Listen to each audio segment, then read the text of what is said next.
안녕하십니까. 오늘은 관우의 오간 육참장이라는 주제입니다.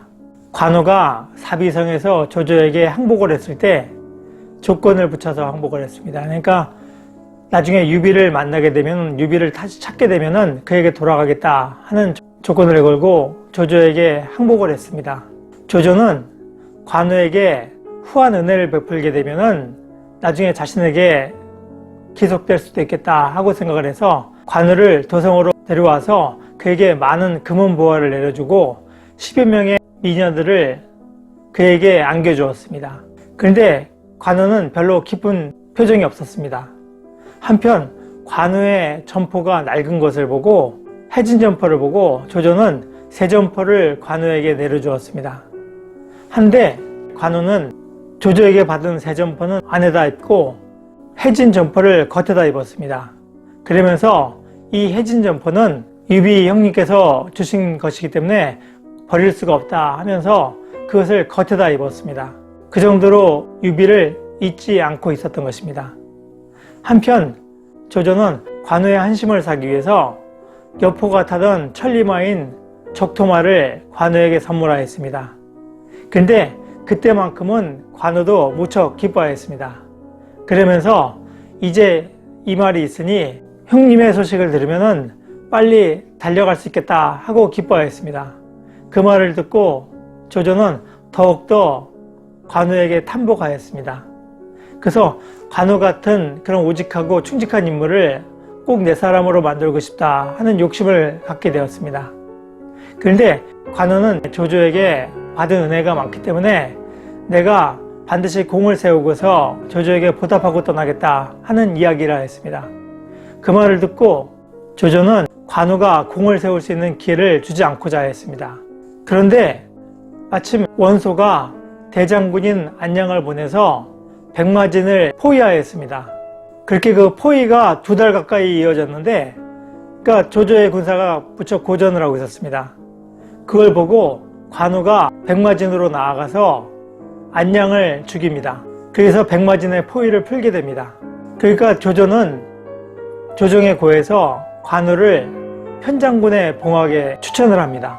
그래서 관우가 편장군이 되게 되는데, 나중에 그 관우가 안양을 죽였다는 소식을 유비가 듣게 됩니다. 당시 유비 같은 경우에는 원소에게 몸을 위탁하고 있었습니다. 그래서 관우의 소식을 모르고 있었는데 관우가 살아있는 것을 알고 관우에게 편지를 씁니다. 그 서신을 전하게 되는데, 그렇게 되니까 관우는 유비가 살아있는 것을 알게 돼서 그에게 돌아가고자 합니다.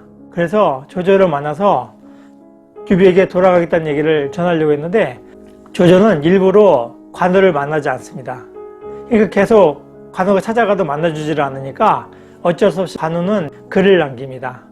그래서 조조에게 형님을 찾아서 이제 떠납니다 하고 글을 남기고 조조를 떠나게 되는데, 자신이 조조에게서 받았던 재물들을, 금은보화들을 모두 다 국관 속에다 쌓아놓고 봉해한 다음에 조조가 자신에게 주었던 여인들도 다 남겨두고 유비의 부인만 모시고 유비를 찾아서 떠나게 됩니다. 조조는 관우에게 항복할 때 유비에게 보내주겠다는 약속을 했었기 때문에 관우를 잡을 수 없었습니다. 다만 그 당시 상황은 동승이 황제의 밀조를 받아서 조조를 죽이려고 했던 것이 이미 발각된 상황이었기 때문에 유비와 조조는 원수가 될 수밖에 없었습니다.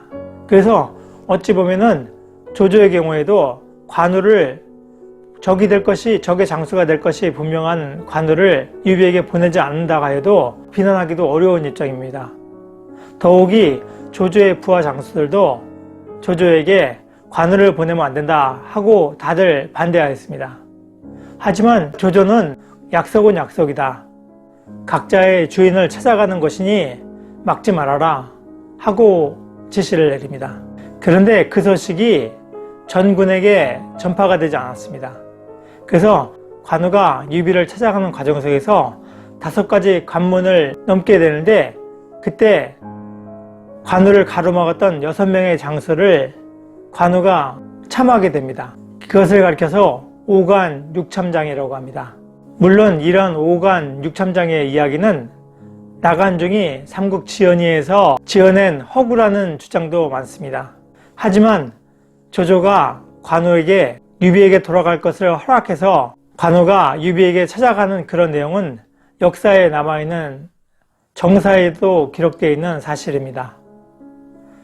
조조가 관우에게 유비를 찾아가도록 허락해서 그에게 의리를 지키도록 배려했던 그의 아량과 그의 은혜는 나중에 조조가 적벽대전에서 참패를 해서 거의 목숨만 살아가지고 돌아갈 때 화룡도에서 관우를 만나게 됩니다.